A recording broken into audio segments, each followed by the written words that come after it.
Сәлем балалар! Бүгін біз айналамызда жиі кездесетін жабайы құстарды зерттейміз.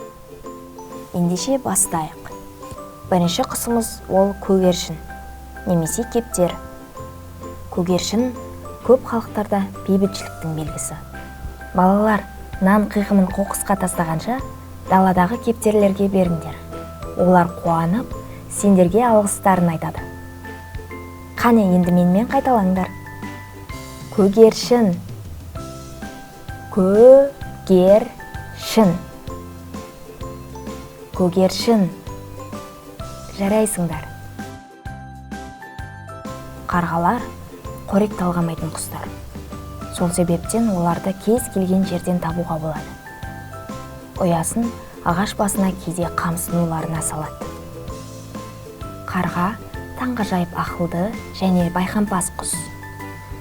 Ол аң аулау кезінде бәсекелестерін ұзақ уақыт бойы бақылай алады және жемтігін алу үшін қолайлы сәтті күтеді.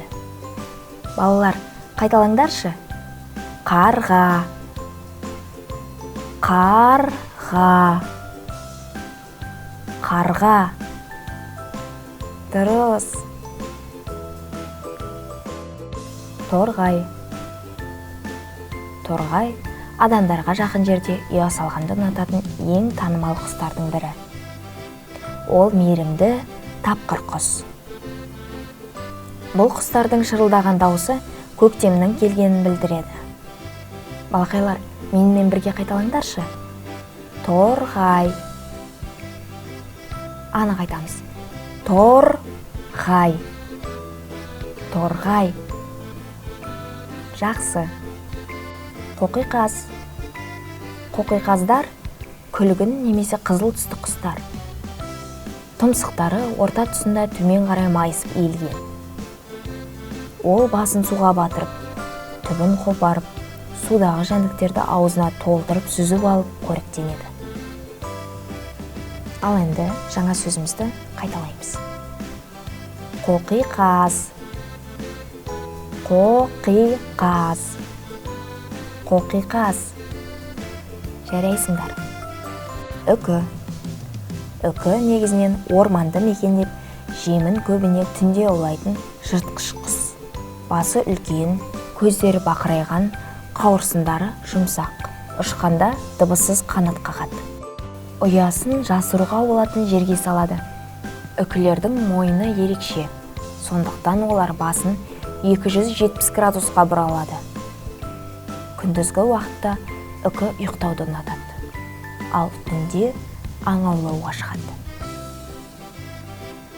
Балалар, жаңа сөзді жаттап алыңдар.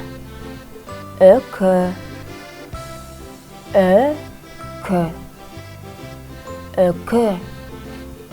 Қандай ақылдысыңдар? Бүркіт. Бүркіт көбінесе тоғайлы және таулы жерде тіршілік ететін жыртқыш құс. Бүркіт қырандар ішіндегі ең ірі әрі күшті, дене бітімі мығым, жылдам ұшатын құс. Бүркітті қолға үйретіп, саятшылыққа пайдалану қазақ халқының ертеден келе жатқан өнері болып табылады. Балалар, есте сақтап алыңдар. Бүркіт. Бүркіт. Бүркіт. Жарайсыңдар. Міне, бүгін біз 6 түрлі құспен таныстық. Балалар, біз қоршаған ортаға пайдамызды тигізу үшін құстар мен басқа да жануарларға қамқорлық жасап, табиғатымызды аялауымыз қажет. Әр жануардың өзіндік мақсаты мен орны бар. Олардың жойылып кетуіне біз жол бермеуіміз қажет. Біздің басқа да бейнероликтарымызды жіберіп алмау үшін парақшамызға жазылуды ұмытпаңыздар.